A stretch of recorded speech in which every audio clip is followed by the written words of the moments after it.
Friends, कैसे हैं आप सभी। मैं सुधाकर पांडे अपने चैनल मैथ्स गुरु सुधाकर सर पर आप सभी का स्वागत करता हूं। आज मैं कक्षा 10वीं हिंदी मीडियम के लिए प्रश्नावली 4.4 का तीसरा प्रश्न समझा रहा हूं। तो सभी लोग अच्छे तरीके से देखेंगे कि क्या है सवाल। कह रहा है कि क्या एक ऐसी आम की बगिया बनाना संभव है जिसकी लंबाई चौड़ाई से दुगनी हो। जो लंबाई है वो चौड़ाई से दुगना हो और उसका क्षेत्रफल 800 वर्ग मीटर है। यदि है तो उसकी लंबाई और चौड़ाई ज्ञात करना है। तो पहले आपको बताना है कि ये संभव है कि नहीं। तो कब संभव होगी, जब आप x का मान निकाल सकेंगे। और x के मान कब निकलेंगे, जब वो वास्तविक होंगे। तो पहले हम कंडीशन के अनुसार वर्ग समीकरण बनाएंगे, फिर विविक्त कर d निकालेंगे। अगर d 0 या 0 से बड़ा आता है तो संभव है, और संभव है तो फिर सूत्र विधि से मान निकाल लेंगे।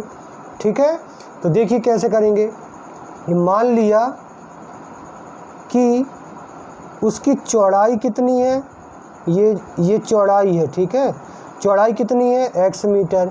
इसलिए लंबाई कितनी हो जाएगी, उसने कहा कि लंबाई चौड़ाई की दुगनी है, इसलिए लंबाई बराबर 2x हो गई।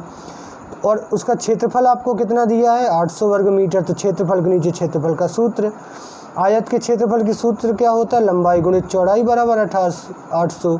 यहाँ लंबाई चौड़ाई के मान रखे, लंबाई है 2x गुणित चौड़ाई है x। तो देखिए 2x गुणित 2x बराबर 800, गुणा हुआ तो 2x की घात 2 बराबर 800। 800 का कर लिया पक्षांतर, 2 कॉमन निकल रहा है तो 2 कॉमन निकाल लेंगे तो और छोटी हो गई संख्या, 2 का पक्षांतर कर दिया। तो समीकरण बना x की घात 2 ऋण 400 ऋण 0। ठीक है, अब यहाँ से हम बताना है कि इसके मूल संभव है या नहीं। तो आप इसकी क्या करोगे, व्यापक वर्ग समीकरण से तुलना करेंगे। तो a बराबर कितना आएगा 1, b बराबर देखो x वाला पद ही नहीं है तो b का मान 0, और c बराबर अचर पद ऋण 400। ABC आ गए तो फिर विविक्त कर d निकालेंगे। d का सूत्र लिखा, ABC के मान रखे, हल किया तो d बराबर कितना आया 1600। मतलब d बड़ा है 0 से, अतः वर्ग समीकरण 1, 2 वास्तविक व असमान मूल होंगे। मतलब ये संभव है।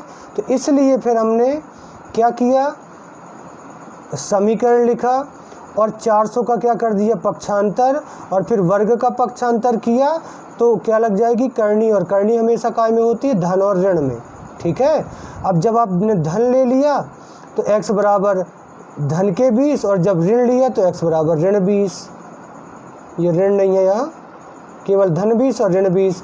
अब x ऋणात्मक संभव है नहीं, लंबाई है क्योंकि, इसलिए चौड़ाई कितनी हो गई 20 मीटर, और लंबाई कैसी, उसकी दुगनी 2x, तो 2 गुणित 20 बराबर 40 मीटर। ये आ गई लंबाई और चौड़ाई। आए समझ में।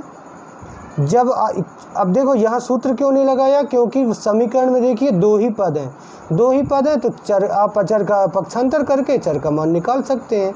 अगर 3 पद होते तो फिर सूत्र लगाते। ठीक है, आया सबकी समझ में। Thank you.